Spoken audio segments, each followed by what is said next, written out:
L'appartement du 16e arrondissement de Lyon était silencieux ce matin d'octobre. La pluie fine battait les fenêtres du Penthouse que j'avais acheté avec mon propre argent, 5 ans avant de rencontrer Antoine. L'odeur de café fraîchement passé flottait dans l'air tandis que je me dirigeais vers la cuisine moderne, tout en marbre de Carrare et d'étails dorés. Je m'appelle Isabelle Dubois, j'ai 42 ans, et j'ai bâti un empire financier à partir de rien. À 25 ans, j'ai fondé une entreprise de conseil en investissement qui brasse aujourd'hui des millions d'euros. Quand j'ai rencontré Antoine Moreau lors d'une conférence à Cannes, il avait 28 ans et travaillait comme serveur dans un restaurant modeste. Ses yeux bleus ont brillé quand il m'a vu, non pas pour ma beauté, que j'admets ne pas être exceptionnelle, mais pour la Cartier à mon poignet et le Hermès que je portais. D'ailleurs, avant de continuer mon histoire, j'ai réalisé que je ne suis pas seule dans cette situation. Beaucoup d'entre vous qui m'écoutez maintenant avaient déjà vécu quelque chose de similaire, n'est-ce pas? Vous avez peut-être ressenti ce froid au ventre quand quelque chose ne collait pas à la maison, quand les petits détails ont commencé à crier plus fort que les mots d'amour. Si vous êtes ici avec moi en ce moment, si vous avez décidé de prendre quelques minutes de votre journée pour écouter mon histoire, j'aimerais vous demander quelque chose de simple, appuyez sur le petit bouton « J'aime » là en bas. Ce n'est pas seulement pour moi, c'est pour nous toutes qui avons été trompées, qui avons trop fait confiance, qui avons cru aux promesses creuses. Quand vous aimez cette vidéo, vous dites que notre voix compte, que nos expériences méritent d'être entendues. Ici, nous parlons de femme à femme, sans jugement, seulement avec la vérité crue de la vie. Maintenant, laissez-moi continuer à raconter comment ce pot de confiture a tout changé. Tu es différente de toutes celles que j'ai connues, m'avait-il dit ce premier soir, tenant ma main avec une délicatesse calculée. Je savais qu'il s'intéressait à mon compte en banque, mais je savais aussi que j'avais besoin de quelqu'un à mes côtés. La solitude d'une femme qui réussit à Lyon peut être suffocante. Pendant 3 ans, Antoine a été le mari parfait. Reconnaissant pour tout ce que je lui offrais, le Penthouse luxueux, les voyages à Saint-Tropez, les dîners dans les meilleurs restaurants de la ville. Il a quitté son emploi de serveur et s'est mis à s'occuper de nos investissements, sous ma supervision, bien sûr. Merci, mon amour, disait-il chaque soir en embrassant mon front. Tu es toute ma vie. Mais ce matin du 15 octobre, quelque chose était différent. J'ai ouvert le réfrigérateur Sub-Zero pour prendre le yaourt grec que je prenais toujours au petit déjeuner, quand mes yeux se sont fixés sur quelque chose qui n'aurait pas dû être là. Un pot de confiture de fraises artisanales de la marque, Les Délices de Provence. L'étiquette était encore intacte, le seau doré brillant sous la lumière LED du réfrigérateur. Mon cœur s'est emballé. Je n'achetais jamais de confiture de fraises.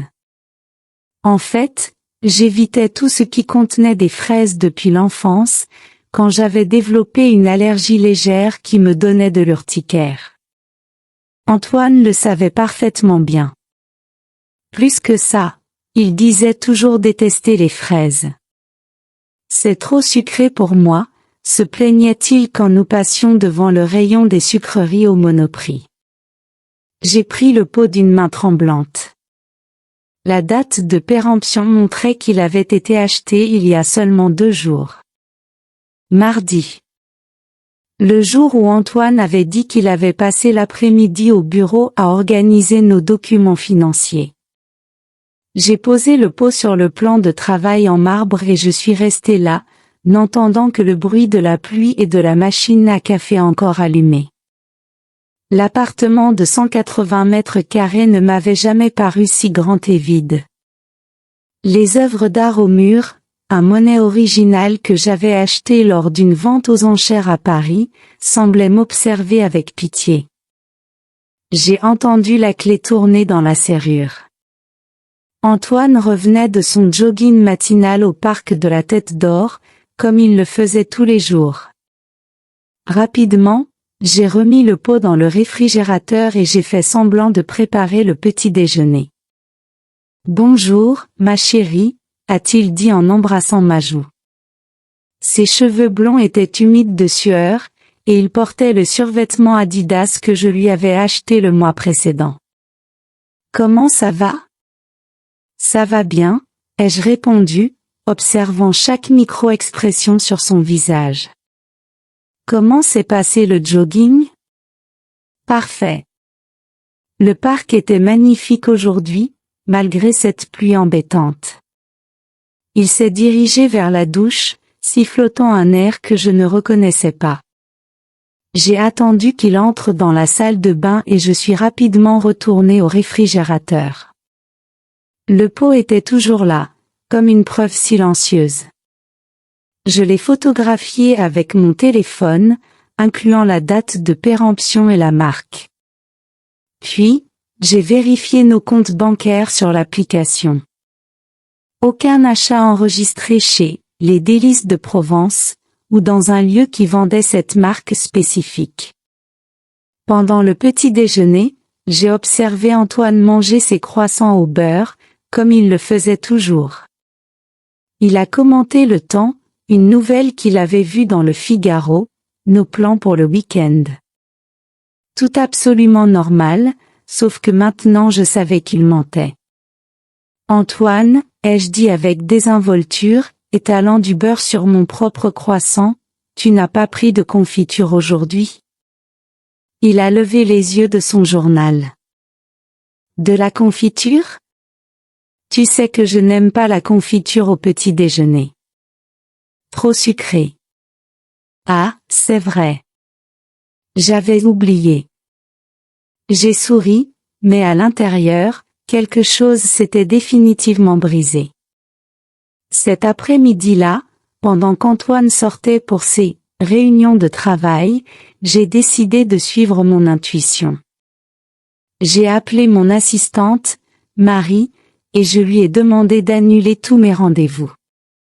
Puis, j'ai appelé un détective privé que j'avais embauché des années auparavant pour enquêter sur des partenaires commerciaux suspects. « Monsieur Rousseau ? C'est Isabelle Dubois. J'ai besoin de vos services à nouveau. Cette fois, c'est personnel. » En attendant l'arrivée du détective, je me suis assise sur la terrasse du Penthouse, observant Lyon s'étendre devant moi. La ville que j'aimais, où j'avais construit ma vie et ma fortune, semblait soudain différente. Les lumières qui commençaient à s'allumer avec le crépuscule n'avaient plus le même éclat. Le pire n'était pas la trahison en elle-même, quelque part dans mon cœur, j'avais toujours su qu'Antoine ne m'aimait pas vraiment. Le pire était de découvrir qu'après 3 ans à m'efforcer d'être l'épouse parfaite, il n'avait même pas le soin de bien cacher ses mensonges. Un pot de confiture de fraises. Quelque chose de si simple, si banal, venait de détruire l'illusion que j'avais moi-même aidé à construire. 3 jours plus tard, Monsieur Rousseau était assis dans mon salon, feuilletant un dossier qui allait changer ma vie pour toujours. C'était un homme de 55 ans, chauve, avec une moustache grisonnante et un regard qui avait déjà trop vu de la nature humaine. Spécialiste des affaires conjugales, il avait la réputation d'être discret et efficace. « Madame Dubois », a-t-il dit en ajustant ses lunettes, ce que j'ai trouvé peut-être perturbant. J'étais assise dans le fauteuil en cuir italien qui coûtait plus que le salaire annuel de la plupart des gens, mais à ce moment-là, je me sentais comme une adolescente sur le point de recevoir une terrible nouvelle. L'appartement était silencieux, Antoine était sorti pour une autre de ces mystérieuses réunions d'affaires. « Dites-moi tout », ai-je dit en croisant les mains sur mes genoux. Rousseau a ouvert le dossier et a posé la première photo sur la table basse. Antoine entrait dans un immeuble résidentiel du 7e arrondissement, un quartier bien plus modeste que le nôtre. La photo avait été prise mardi après-midi, exactement à l'heure où il disait organiser nos documents. Voici l'adresse. 47 rue de la République, appartement 23. Un studio de 35 mètres carrés. La locataire s'appelle Camille Petit, 26 ans, elle travaille comme vendeuse aux Galeries Lafayette. Mon estomac s'est contracté. Galeries Lafayette. Le centre commercial où je faisais fréquemment mes achats de vêtements et d'accessoires. Où, sans le savoir, j'avais probablement déjà croisé la maîtresse de mon mari. Rousseau a posé plus de photos sur la table. Antoine et une jeune brune sortant ensemble de l'immeuble. Elle était jolie d'une façon naturelle et simple que je n'avais jamais été, cheveux bouclés, sourire spontané, portant des vêtements simples mais élégants. Ils avaient l'air heureux. Vraiment heureux d'une façon qu'Antoine n'avait jamais semblé l'être avec moi. Depuis combien de temps, ai-je demandé, surprise par la fermeté de ma propre voix. D'après les registres que j'ai pu obtenir, il a loué l'appartement pour elle il y a 8 mois. Les factures d'électricité et d'eau sont à son nom à lui, mais le contrat de location est au nom d'elle. 8 mois. Presque un tiers de notre mariage avait été un mensonge encore plus grand que je ne l'imaginais. Et la confiture? Rousseau a souri de façon presque imperceptible. Ah, oui. La fameuse confiture de fraises. Apparemment, Mademoiselle Petit a une petite obsession pour cette marque spécifique. Mon assistant l'a suivie pendant ses courses samedi. Elle a acheté 3 pots à l'épicerie fine de la rue Mercière. Il m'a montré plus de photos, Camille sortant du magasin gastronomique avec un sac, Antoine l'attendant dehors. Et puis, la photo qui m'a définitivement brisée, tous les deux partageant un croissant avec de la confiture de fraises dans un petit café douillet que je n'avais jamais visité. Ils ont une routine, a continué Rousseau. Mardi et jeudi après-midi, samedi matin. Elle croit qu'il travaille dans une entreprise de conseil, ce qui, techniquement, n'est pas un mensonge, puisqu'il vous aide dans vos affaires. Mais elle n'a aucune idée que vous êtes marié. Cela m'a surprise. Elle ne sait pas? Apparemment non. Pour elle, il est Antoine Moreau, consultant financier célibataire qui vit seul dans un appartement loué du 3e arrondissement. Rousseau a marqué une pause. Il a une vie complètement fabriquée avec elle. Je me suis levée et j'ai marché jusqu'à la fenêtre. Lyon s'étendait devant moi, mais maintenant la ville semblait peuplée de fantômes et de mensonges. Combien d'autres Camilles existaient là-bas? Combien d'autres hommes comme Antoine vivaient des vies doubles financées par des épouses trompées? Il y a plus, a dit Rousseau derrière moi. Je me suis retournée vers lui, et j'ai vu dans ses yeux un mélange de pitié et de professionnalisme. Les bijoux. Mon cœur s'est arrêté. Quel bijou? Le collier de perles Mikimoto que vous avez acheté l'année dernière. La montre Omega qui appartenait à votre père. La bague d'émeraude que vous avez portée pour votre anniversaire de mariage. Il a posé des photos sur la table. Tous sont en gage dans différentes maisons de prêt. Sur gage de la ville. J'ai senti le sol s'effondrer sous mes pieds. Ce n'étaient pas seulement des objets chers, c'étaient des morceaux de mon histoire. La montre de mon père, surtout, avait une valeur sentimentale inestimable. Papa l'avait portée pendant 30 ans en tant qu'ingénieur civil, et me l'avait donnée le jour où j'ai ouvert mon entreprise. Combien? Ai-je demandé, ma voix sortant comme un murmure. Environ 45 000 € au total. L'argent a été utilisé pour payer l'appartement d'elle, acheter des cadeaux, financer les rendez-vous. Rousseau a hésité. Et pour investir dans les options binaires en ligne. Trading d'options. Le jeu qui détruit les fortunes en quelques minutes. J'avais averti Antoine à ce sujet d'innombrables fois, expliqué les risques, montré des statistiques de personnes qui avaient tout perdu. Et il avait fait exactement le contraire de ce que je recommandais, utilisant mes propres biens comme garantie. Combien a-t-il perdu? D'après les relevés bancaires que j'ai pu consulter, environ 80 000 € ces 6 derniers mois. 80 000 €. Plus que ce que beaucoup de gens gagnent en 2 ans de travail. De l'argent qu'il avait perdu en pariant pendant qu'il m'embrassait chaque soir et disait « Merci, mon amour, pour les luxes que je lui offrais. » Rousseau a fermé le dossier. Madame Dubois, je dois vous dire quelque chose d'important. Votre signature a été falsifiée sur plusieurs documents. Il a procuration pour accéder à quelques-uns de vos comptes, mais pas tous. Et il a essayé d'obtenir l'accès aux autres. La colère que j'avais contenue pendant 3 jours a finalement explosé. Pas une colère hystérique, mais quelque chose de froid et calculé.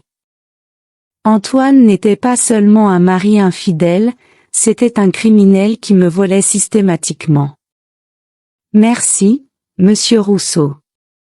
Vos services ont été exceptionnels, comme toujours. Que comptez-vous faire maintenant? J'ai regardé par la fenêtre une fois de plus. Le soleil se couchait, teignant le ciel de Lyon de tons orangés. C'était beau, mais cela ressemblait aussi à une fin. La fin d'Isabelle Dubois, la femme naïve qui avait cru que l'argent pouvait acheter le vrai amour. Je vais faire ce que je fais de mieux, ai-je répondu en me tournant vers lui avec un sourire qui n'atteignait pas mes yeux. Je vais faire des affaires. Cette nuit-là, pendant qu'Antoine dormait à côté de moi, respirant tranquillement comme s'il n'avait pas détruit notre vie ensemble, je suis restée éveillée à planifier. Pas une vengeance émotionnelle, mais une stratégie d'entreprise. Antoine s'était attaqué à la mauvaise femme. S'il voulait jouer, j'allais lui montrer comment les professionnels jouent. Une semaine après avoir découvert la vérité, je me suis réveillée à 5h30 du matin avec la précision d'une montre suisse. Antoine dormait encore profondément à côté de moi, une main reposant sur le drap de soie égyptienne qui coûtait plus que le salaire mensuel de Camille. Pendant un moment, j'ai observé son visage détendu, essayant de trouver un vestige de l'homme dont j'étais tombée amoureuse. Mais tout ce que je voyais maintenant était un étranger qui avait envahi ma vie et mon compte en banque. Je me suis levée silencieusement et je me suis dirigée vers mon bureau à la maison, un environnement qu'Antoine n'avait jamais eu la permission d'utiliser seul. J'ai allumé mon ordinateur et j'ai commencé à exécuter le plan que j'avais élaboré méticuleusement pendant les nuits d'insomnie de la semaine précédente. Première étape, protéger mes actifs. J'ai appelé mon avocat, Maître Fontaine, un homme de 60 ans qui gérait mes affaires juridiques depuis plus d'1 décennie. Bonjour, maître. C'est Isabelle. J'ai besoin que vous ouvriez votre bureau aujourd'hui à 7 heures. C'est urgent. Bien sûr, Madame Dubois. Puis-je demander de quoi il s'agit? Je vais entamer une procédure de divorce. Et j'ai besoin de prendre des mesures préventives immédiatement. À 7h15, j'étais assise dans l'élégant bureau de Maître Fontaine rue de la République, signant des documents qui garantiraient qu'Antoine ne pourrait plus toucher à un seul centime de mes biens. Tous les comptes joints ont été bloqués pour les mouvements supérieurs à 100 € sans votre autorisation express, a expliqué l'avocat en ajustant ses lunettes. Les comptes d'entreprise étaient déjà protégés, mais maintenant ils le sont encore plus.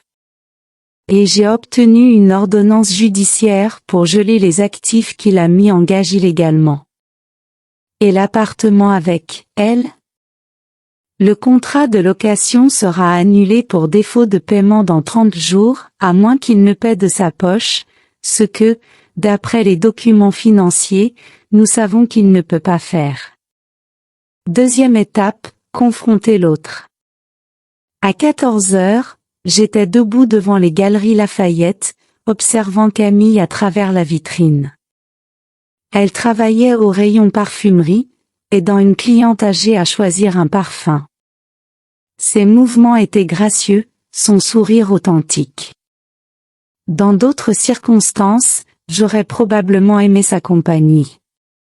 J'ai attendu que la cliente parte et je me suis approché du comptoir. « Bonjour », a-t-elle dit avec le professionnalisme d'une vendeuse expérimentée. « En quoi puis-je vous aider ? En fait, j'aimerais parler d'Antoine Moreau. » Son sourire s'est figé. Ses joues sont devenues pâles, et elle a regardé rapidement autour d'elle pour voir si quelqu'un écoutait. « Je ne sais pas de quoi vous parlez », a-t-elle murmuré. « Bien sûr que si. » J'ai posé mon sac Hermès sur le comptoir et je l'ai regardé directement dans les yeux. « Je suis Isabelle Dubois. » Sa femme. Camille s'est appuyée sur le comptoir, comme si ses jambes avaient faibli. Sa femme? Mais il m'a dit qu'il était célibataire? Qu'il travaillait comme consultant indépendant? Qu'il vivait seul? Ma voix était calme, mais ferme. Tout des mensonges, ma chérie. Des larmes ont commencé à se former dans ses yeux. Non, ce n'est pas possible. Nous sommes ensemble depuis 8 mois.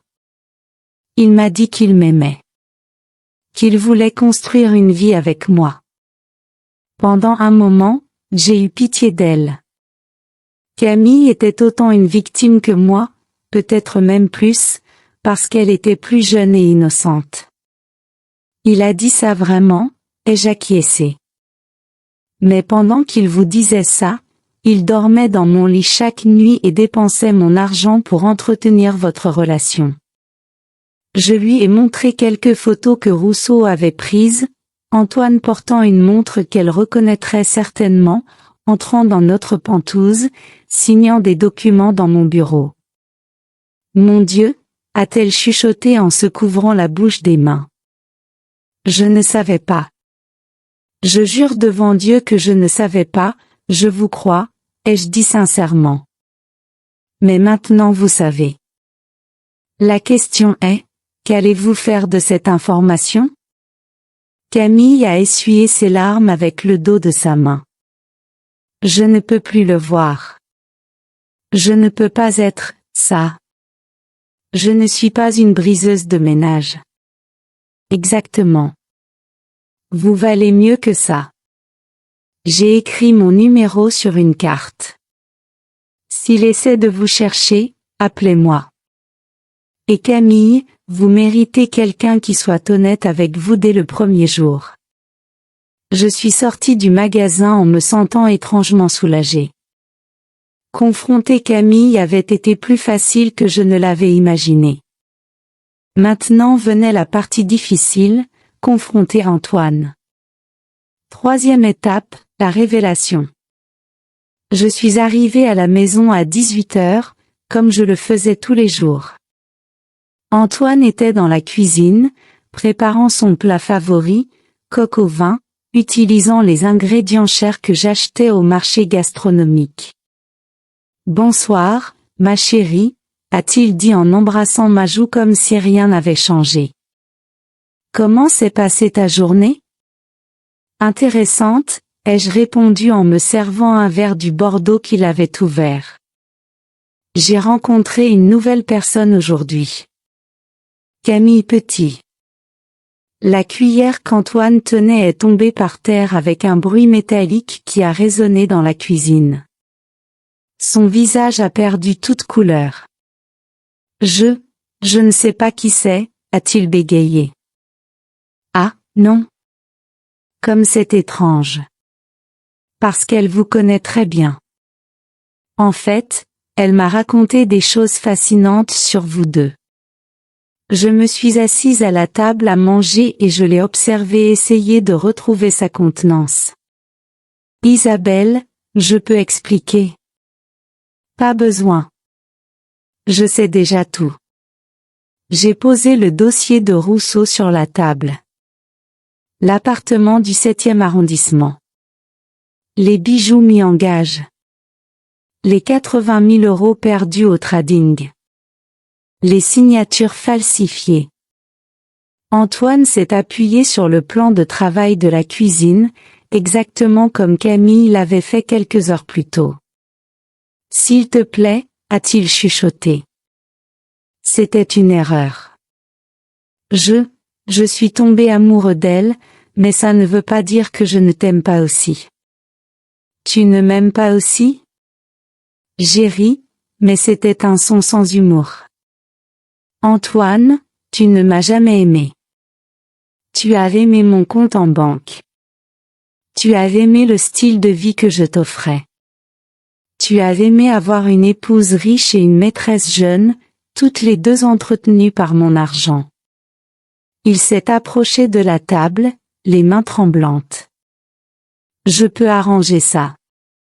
Je peux récupérer l'argent, je peux. Comment? Tu n'as aucune compétence réelle, aucun talent à paraître charmant avec les femmes qui ont quelque chose que tu veux. Je me suis levée et j'ai marché jusqu'à la fenêtre. Et maintenant tu ne fais même plus ça bien. Camille a rompu avec toi aujourd'hui. Elle ne veut plus te voir. Le silence qui a suivi n'a été brisé que par le son du minuteur du four.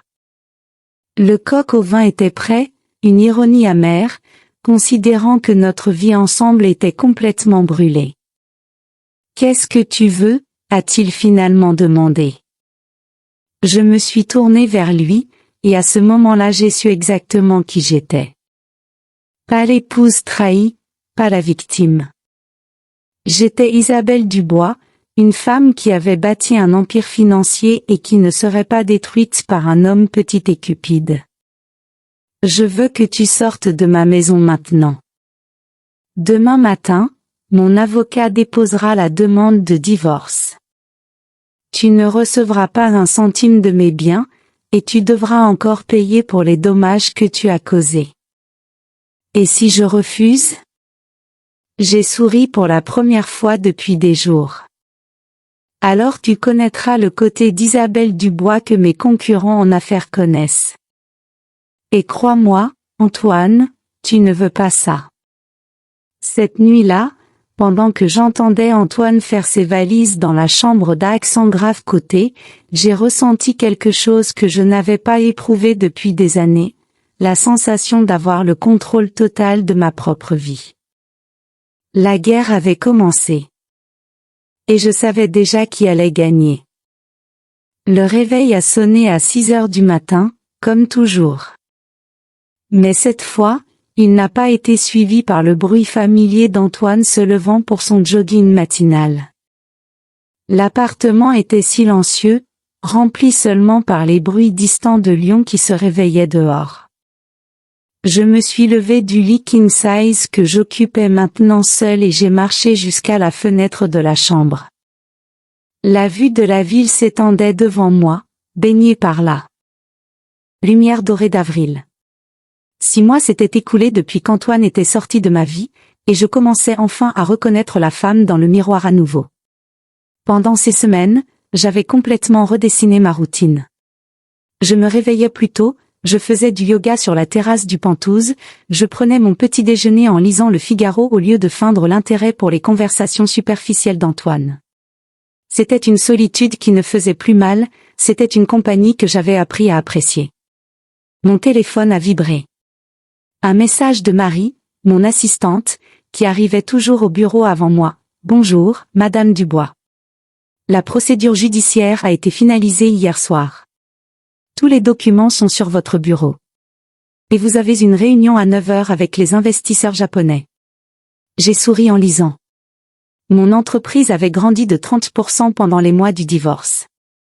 Apparemment, canaliser toute ma colère et mon énergie dans les affaires avait été la meilleure thérapie possible. Nous avons conclu des contrats à Tokyo, élargi au marché allemand, et j'ai même ouvert une filiale à Monaco. Antoine avait essayé de me détruire, mais il m'avait seulement rendue plus forte. À 8 heures, j'étais assise à mon endroit favori, la terrasse du café de Flore rue de la République. C'était ici que je venais tous les matins maintenant, observant le mouvement de la ville pendant que je prenais mon café et planifiais la journée. Il y avait quelque chose de profondément satisfaisant à observer la vie quotidienne de Lyon, les gens allant travailler, les étudiants courant au cours, les touristes admirant l'architecture Renaissance. « Bonjour, Madame Dubois », a dit Pierre, le serveur qui connaissait déjà ma commande par cœur. « Comme d'habitude ? » « Oui, merci, Pierre. Et comment va-vous ?